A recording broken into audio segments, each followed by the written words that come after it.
Hi, I'm Jamin. For the past 3 years, I've been working remotely, and like many other digital nomads, I love to travel. In December, I finished university, so I decided to start off the new year by going abroad for 2 months. Any guesses as to where I went?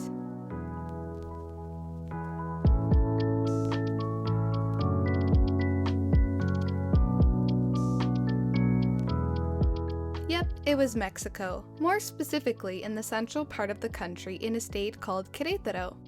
In today's video, I will be sharing with you everything you need to know about living in the state's capital, Santiago de Querétaro, as a digital nomad, from where to stay, what to eat, and what to do. Because even though 80% of my day consists of this, finding time to get out to see new places is one of the best perks of being location independent. I have this video divided into sections so you can find exactly what you're looking for. Let's get started.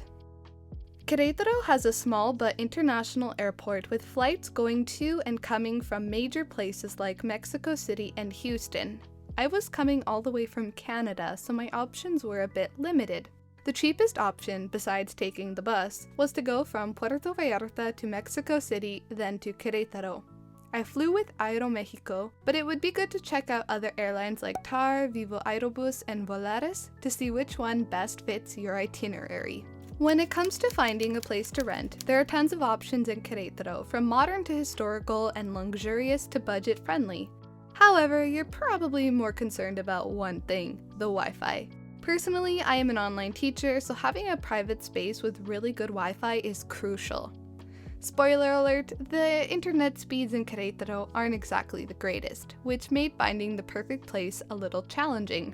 Here are the pros and cons of staying in various types of accommodation with specific examples. The first place that I stayed in was a house with 3 bedrooms and 3 bathrooms. Not only did it have a modern kitchen, but it also had a washing machine, a big yard, and private gated parking. Renting a house is probably going to be the best option for digital nomads with families coming along, or for those of you who plan on staying long term. You will have a ton of space to work, making it the most comfortable option. Plus, the internet speeds tend to be faster because you don't have to share it like in a hotel, for example. Just keep in mind that renting an entire house comes with a higher price point. If you have some friends who want to be roommates, then you could also consider renting a house but splitting rent. Although I wouldn't normally pick a house, I did stay at this particular one for a few days with my boyfriend and his family because they invited me over for the holidays. Some of you may know that Alan is from the southern part of Mexico, but he did recently move to Querétaro for university. While I was in the city, he did stay with me most of the time, but he rents a room elsewhere as well. The next place that I stayed in was a hotel. Located in Querétaro's historic center, La Casona de Don Mario was beautiful and within walking distance of all kinds of cafes and shops. Hotels are typically located in desirable areas, so you're never far from all of the best attractions. This can, in turn, save you money on transportation because you don't have to go far to enjoy the city. However, staying in a hotel comes with drawbacks. I think one of the most difficult parts of working remotely is actually dedicating time to work. This is especially true when I'm away from home because who wants to be sitting in front of a laptop doing work indoors when you can go outside and have fun? While I was in Querétaro, I had to remind myself that even though I'm abroad, I'm not on vacation, and honestly, I don't think that I would have been as productive if I would have stayed in a hotel the entire time. It made me feel like I should be out doing touristy things instead. Plus, because of all the other guests using the Wi-Fi, hotels aren't the most reliable for digital nomads. But if your job is more flexible and doesn't require you to be online at certain times, then of course you don't need to worry about this as much. Now on to staying in an apartment. This is the place I called home for the majority of my time in Querétaro. It had a modern but small kitchen and was furnished with interesting decor. I really loved that it had a washing machine, which meant that I didn't need to spend time and money going to a lavanderia. It also had a rooftop that was shared with other people, but still nice for fresh air. The owner said on the ad that there was fast Wi-Fi, so that is what initially drew me in and prompted me to rent it for a whole month without ever seeing it in person. Would I recommend doing that? No. If you're planning on coming to the city for longer than a few weeks, it would be best if you tour the place you want to rent first. The Wi-Fi at this apartment was the fastest out of all the other places that I stayed in, but it had a few flaws that made working remotely here a pain, namely the lack of natural light. There was also no desk or even table, so we had to get really creative and use things like an ironing board and a bench stool.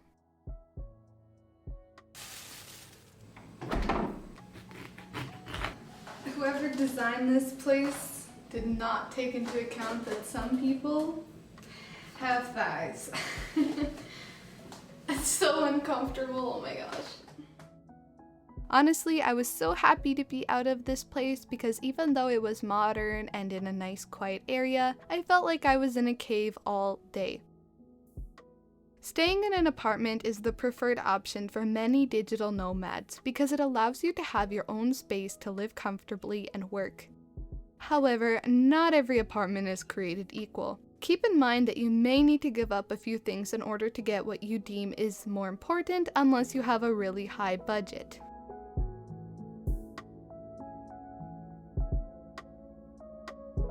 I spent over a month in the Cimatario area, which is quite charming with cobblestone streets and lots of trees and restaurants. It's also within walking distance of the Centro, making it a good choice if you like being in a quiet residential area that's still close to the action. The Centro does have a lot of beautiful hotels, rooms, and lofts to rent too, but I would only suggest doing so if you don't mind being around extra noise because it is a lively area with bustling crowds and traffic. Milenio and El Mirador are also nice areas. I was there a few years ago and I remember it to be extremely modern but on the pricier side. It's also on the outskirts, so you will need to have a good system for transportation, which I discuss a little more in the what to do section. If there are some neighborhoods and areas in Querétaro that you've already been to, then feel free to share them in the comments. Each place mentioned was found on Airbnb. I used the app because it's convenient and relatively secure because you get to read reviews from real people, so you have that extra peace of mind. However, that comes with a price, literally. The fees on Airbnb are ridiculously high on top of the already overpriced places. Be prepared to pay way more, although sometimes you get a good deal if you stay for longer than a month.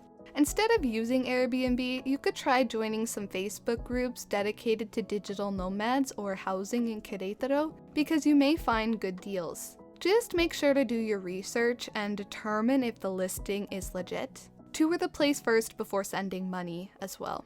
Another option is to just walk around the city in an area you'd like to live in and see which places have rent signs on them. You can usually just text the owner directly on WhatsApp and arrange some kind of meeting that way. Now on to my final point about where to stay. One of the best ways to save money and experience Querétaro like a local is to live with one. After saying goodbye to the apartment, I still had one more week left in the city, so I decided to rent a room inside someone else's house. Now, this probably sounds way more awkward than it is, but I actually hardly ever saw the owner because I had my own entrance and bathroom. The room was extremely small, but it had everything I needed, like a window and mini fridge. As for the internet, it was okay, but I did feel a little nervous when I had to video call because I felt like the other people who lived there could hear me talking. Also, the dogs next door wouldn't stop barking, and there was a lot of construction going on outside. That is how noisy it is, even with the window closed. Renting a room inside a house is good for digital nomads who travel solo and on a budget, and don't mind dealing with the inconveniences that come along with being near other people. Mexican food. Need I say more? Loved by people around the world for its delicious flavors and ingredients, Mexican cuisine is amazing and for good reason. Tacos are of course iconic, so let's start with that. When hunger hit and Alan and I didn't feel like cooking, our go-to option was to find whatever taqueria was closest and eat there. Just by walking around the neighborhood, you'll most likely come across small locally owned restaurants or taquerias where you can eat in or do takeout. We did specifically go to Taqueria Chapala a few times and order tacos al pastor. If you haven't tried this kind before, you need to. Thin slices of meat are sliced off of this triangle structure and topped with pineapple and sauces of your choice. My mouth is watering just thinking about it. Every taqueria has their own menu with different kinds of tacos, so you can use this app if you're not sure what the ingredients are in Spanish. If seafood is your thing, then you have to check out Mr. Haibo, I think that's how you pronounce it. Alan was skeptical because Querétaro isn't exactly known for seafood since it's far from the ocean, but as soon as I saw the crab with the cute mustache, I wanted to go in. We both ended up loving it. It was seriously some of the best seafood I've ever had, and I ordered shrimp tacos. They were huge and topped with all kinds of fresh veggies. Alan got tuna ceviche, and for research purposes, I also tried some of his, and it was delicious as well. Mr. Haibo is conveniently located in the Centro Histórico, so after a long day of walking around, you should come eat here and see if you can spot our names. Also located in the Centro is another one of my favorite restaurants in the city. If you love Chilaquiles, then just wait until you experience these ones from Charamusca. They will blow your mind. No, I am not being dramatic, they are that good. Charamusca is sadly a pricier restaurant, but the portions are huge. You truly have so many options when it comes to food in Querétaro. For digital nomads on a budget, I would recommend buying street food. You can easily spot people selling everything from fresh juices, fruit cups, gorditas, pastries like conchas, flautas, and my favorite, tamales. Interesting. Open it up. All right, let's open this little guy. It's like a little present. You're unwrapping them like presents. I believe this is another tamale dulce. Oh, right. No, it's not. No, Okay, it's different. Let's see. So this one is un tamale con salsa roja, red All right, salsa. look at that. Ooh. Wow. Check it out. Yum. All right, I also got this thing. It's called atole, okay? I don't really know what it is. I think a Mexican should know what it is, but I don't know what it is. So this one's guayaba. I don't know how you say guayaba in English. Maybe just guayaba. Guayaba. I don't think we have a different word. It's a delicious fruit. And Jamin got vanilla. So that's what she's gonna So try. simple. Yeah. Okay, I'm gonna be the first one to try a bit of everything. Sweet tamale, my favorite. It's so good. So I want to see how it tastes both together, you know? Here's what it looked like. Ooh. Looks like milk, yeah. But let's see. Do you like it? It's actually pretty good because I don't get the milk kind of taste. Looks like milk, but it's definitely not milk. Passed. Really? Yeah. Nice. It's good.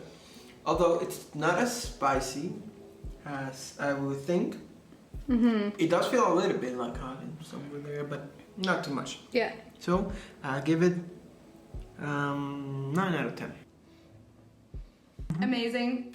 If you are in Mexico, get that tamale dulce. Go for it, girl.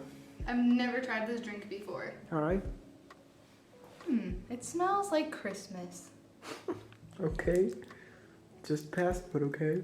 It almost tastes like a chai latte, actually. Thank you guys for watching it. Thank you. Just for the record, this was my idea. I own the YouTube channel from now on. I'm the CEO of Wandering Words. Thank you for watching. Thank Subscribe you. and hit the bell button. Oh, that was so nice. I love it. Thank you. Now let's go eat. Okay. Even though I went to Querétaro during the winter, I still found it to be quite warm sometimes in the afternoons and early evenings, so I liked going for ice cream. There are a lot of little shops that sell frozen treats like Michoacana. For those craving something other than Mexican food, I would highly recommend this Italian restaurant. It was the perfect date spot with the delicious pizza and lots of extra sides like bread and salsa. Alan and I came here twice and we both liked how quiet and open it was. And if you're not in the mood to leave your place, you can also order in using apps like Rappi and Uber Eats. Don't worry, coffee lovers, I didn't forget about you. If you're the kind of digital nomad who loves getting work done in coffee shops, then you should definitely visit Casa Apothecarius. It is the comfiest option if you're planning on being there for a while because it has a couch, big chairs, and lots of tables. The place also has a cool aesthetic and unique drinks. Another great option is Mas Café. You really can't get any better when it comes to location. It is right across from the iconic Plaza de Armas, so you'll be able to easily find it. It is so beautiful, and there are tons of places for digital nomads to whip out their laptops and work for long periods of time. Mas Café also serves lots of food so you can eat and work. You can also check out Alan's favorite coffee shop, Monono Cafe. One of our friends took us there and it had a really good, chill vibe with even better coffee.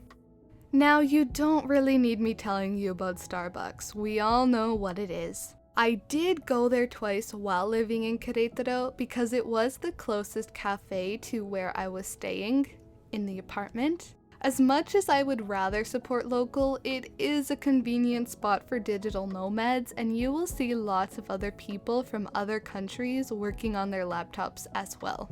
Spending most of the day indoors in front of your laptop only to have to cook then do the dishes isn't as fun as going out. I get it. But eating out every day adds up fast, especially if you'll be in Querétaro longer than a few weeks. A good way to save money is to buy groceries. I went to a store called La Comer and it was so nice. They have everything you need from produce, baked goods, to houseware. My first grocery store trip there cost more than expected at 1,900 pesos, but that was because I got extra stuff besides food like cleaning supplies and a few skincare products. The apartment that I rented was pretty bare, so I also had to get a few plastic containers and spices. That initial purchase was the most expensive, so you don't have to worry about spending that much every time if you're mindful about what you buy. I only ever went back to the grocery store 2 or 3 more times to buy some things like paper towel and meat. If you want to buy fruit and veggies in Querétaro, then going to a fruteria is your best bet. These are small shops that sell the freshest produce at lower prices than grocery stores.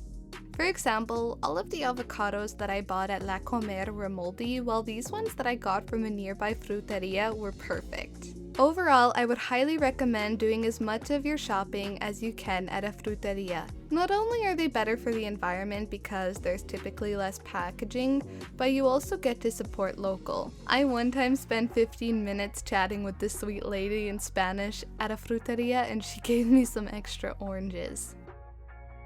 If you're looking for some snacks or in need of a few extra things like water or soap, then you can also go to a convenience store like Oxxo or Matador. Querétaro is by far one of my favorite cities in Mexico. There are so many things to do, but let's start with the one thing you cannot miss. That is visiting the historic center known in Spanish as the Centro Histórico. Make sure you have comfy walking shoes and a fully charged camera because this large area is stunning, with lots of streets and plazas full of museums, shops, and restaurants. It is also considered to be a World Heritage Site rich with history and Baroque-style monuments, so as you walk around you will see all kinds of colorful buildings including churches. The most well-known plaza in the Centro is Plaza de Armas. You'll know you're in the right place when you see the fountain surrounded by trees and flowers. If you walk down a few more streets then take a turn, you'll find Plaza Fundadores. This one is larger and a bit bare, although sometimes there are vendors and tents selling handcrafts and souvenirs. You probably spotted that bright yellow building. It is a church and convent of Santa Cruz. For 20 pesos, you are able to go inside during one of the tours. It is the best way to live and breathe some of Querétaro's history while learning about the curious story of the cross-shaped thorns. Querétaro also has several parks spread out around the city. This is great for when you want to get away from your computer screen and breathe in some fresh air. The one park you cannot miss is Parque Alameda. It is the most popular one here, so you can spend some time walking, jogging, or sitting down on one of the many benches to admire the greenery. In Querétaro alone, there are several great malls that you can visit, and even if shopping is not your thing, you will probably still enjoy going to one for the restaurants and entertainment. Many malls also have movie theaters. The two most popular companies that you'll find around Querétaro are Cinemex and Cinépolis, and you can choose between a standard ticket or a VIP one. You can also order food before the movie or during the previews and have it delivered to your seat. Just make sure to check what language the movie will be in. Some are in their original language but with Spanish subtitles, while others have been translated and have Spanish audio. Querétaro is a walking-friendly city in my opinion because it's normal to see lots of people walking around on the sidewalks and crossing the street. Although, if you're needing to go somewhere further away, then ordering a ride on an app like Uber or Didi is going to be your best option. My rides typically cost around 40 to 70 pesos, but if you're taking an Uber to the airport or bus terminal, then expect to pay a lot more. You can also take the city bus to get around for cheaper, but this would probably only be good if you speak Spanish or have data on your phone in case you get lost. Overall, Uber is my favorite. Thank you so much for watching this video about living in Querétaro as a digital nomad. I hoped it helped you to feel more prepared and have a better idea of what to expect. Like many places in Mexico, it is a great city with tons to offer, including lots of history. Feel free to comment anything else you think fellow digital nomads should know about living abroad, and subscribe if you want more content like this. I'll see you in the next video.